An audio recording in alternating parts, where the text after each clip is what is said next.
নমস্কার, আমি পূজা আর আপনারা দেখছেন নিউজ 24x7 টিভি। আজ আমরা এসে পৌঁছেছি পাতিপুকুর যুব পরিষদ ক্লাবে।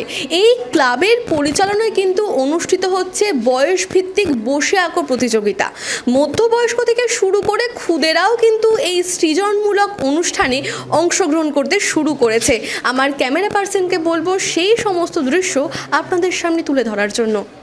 আজ পাতিপুকুর যুব পরিষদ ক্লাবের উদ্যোগে অনুষ্ঠিত হলো বয়স ভিত্তিক বসে আঁকো প্রতিযোগিতা। এই অনুষ্ঠানে উপস্থিত ছিলেন ওখানকার পৌরপিতা প্রফুল্ল রঞ্জন সরকার। সকাল থেকে অনুষ্ঠানে তোড়জোড় শুরু করেছেন ক্লাবের সদস্যরা। কয়েকশো ছেলে মেয়ে এই সৃজনমূলক প্রতিযোগিতায় অংশগ্রহণ করেছে। তোমার নাম কি? স্নেহা দাস। কিসে পড়ো তুমি? 9-এ। কোথা থেকে এসছো? সাধনা পোস্ট অফিস। আজকে কি আঁকছো তুমি? শীতের সকাল। তোমার নাম কি? কোথা থেকে এসছো? কিসে পড়ো তুমি? 7। আজকে কি আঁকছো? গ্রামের হাট। আরেকবার বলো। গ্রামের হাট। আচ্ছা, তোমার নাম কি? বৃষ্টি সেন। কোথা থেকে এসছো? আমি লেকটাউন থেকে। কিসে পড়ো তুমি? 7। কি আঁকছো আজকে তুমি? আজকে বাজার। কি? গ্রামের হাট বাজার। আচ্ছা, আপনার নাম? আমার নাম প্রফুল্ল রঞ্জন সরকার। আমি এই ওয়ার্ডের কাউন্সিলর, 31 নম্বর সাউথ দমদম মিউনিসিপ্যালিটি 31 নম্বর। আজকে তো এখানে বসে আঁকো প্রতিযোগিতা অনুষ্ঠান পালন করা হচ্ছে, কেমন লাগছে আপনার? না, খুব সুন্দর লাগছে। বাচ্চারা আঁকছে, গার্জিয়ানরাও বসে আছে, শীতের আমেজটা নিচ্ছে, খুব ভালোই লাগছে। আচ্ছা, বাচ্চাদের জন্য তো এটা একটা সৃজনমূলক অনুষ্ঠান, তো তাদেরকে কি বলবেন মানে এনকারেজ করার জন্য? তারা এরকমভাবে উন্নতি করুক, এগিয়ে যাক। আর তারপরে তো আমরা আছি, আমাদের কাছেও আসুক, আমরা কিছু করার চেষ্টা করব। এই অনুষ্ঠানটাকে প্রতি বছরই এবার করা হয়? হ্যাঁ, হয়, প্রতি বছর করা হবে। আর এর সাথে আমরাও জড়িত আছি, আগামী বছরও হবে, প্রত্যেকবারই হবে। প্রথমে আপনাকে ধন্যবাদ, আপনাকে এই 24 ঘন্টাকে ধন্যবাদ। আমাদের এই ছোটো অনুষ্ঠানটাকে ধন্যবাদ, আমাদের এই ছোটো অনুষ্ঠানটাকে হাইলাইট করার জন্য। এটা আমাদের একটা বয়স বসে আঁকো প্রতিযোগিতা। আমরা মোটামুটি চাই বাচ্চাদের একটু, আর এই সময়টা বাচ্চাদের ছুটির সময়, তারা স্কুল করে থাকে না, এই সময় সবাই ফিরে যায় এমন কথা নেই, তবু একটু আনন্দ দেওয়ার জন্য আমরা এই অনুষ্ঠানটা করছি। এটা সম্পূর্ণ বিনোদনমূলক, বিভিন্ন প্রতিযোগিতার একটা আবহাওয়া থাকে, কিন্তু সম্পূর্ণ বিনোদনমূলক। আমরা প্রত্যেক বছর উদযাপন করি, মাঝখানে করোনার জন্য আমরা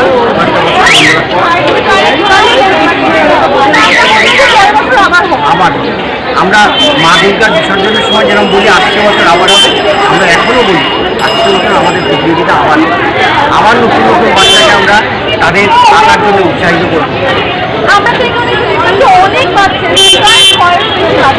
আরও বেশি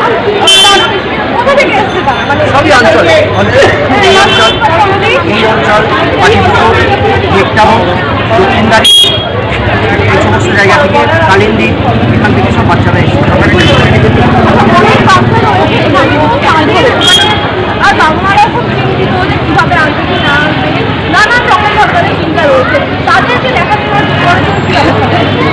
আমরা বলি, গার্জিয়ানদের বলি, ওদেরকে আনন্দ করতে দিই। বিজ্ঞান আমাদের সব কিছু বেড়ে দিয়েছে। সকালে ঘুম থেকে উঠে দাঁত ব্রাশ করে বিজ্ঞান বলে দেয় এইভাবে দাঁত ব্রাশ। আমরা বাচ্চাদের সাঁতার কাটতে পাঠাই, বিজ্ঞান বলে দেয় এইভাবে সাঁতার কাটে।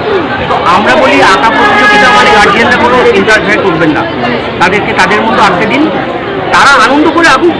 পুরস্কারটা সব থেকে বড় কথা, এই যে বসে একটা তারা বাচ্চারা আনন্দ পাচ্ছে, এইটা আমাদের কাছে অনেক প্রাপ্য।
এখানে এই প্রোগ্রামটা করার জন্য যে দুজন এখানে নেই, একজন আমাদের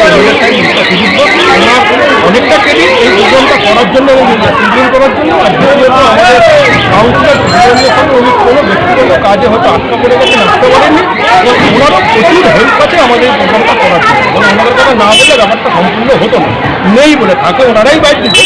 এরা মোস্ট পাবলিক ক্লাবই সিনিয়র, এরা আমার বাবাদের সঙ্গে ক্লাব করালো, এনারা সব আমরা জুনিয়র, এরাও প্রচুর মহিলাও ক্লাব করছে এখন আমাদের সঙ্গে, সবাইকে নিয়ে চল। এতক্ষণ আপনারা দেখেই নিলেন যে কেউ খাতায় ফুটিয়ে তুলছে শীতের সকাল, আবার কেউ ফুটিয়ে তুলছে গাছের উপর বসে থাকা পাখি। বলা যেতে পারে যে এই সৃজনমূলক অনুষ্ঠানটাকে বাচ্চারা কিন্তু ভীষণই আনন্দের সাথে উপভোগ করছে। পাতিপুকুর থেকে পূজার report, news 24x7 TV, Kolkata.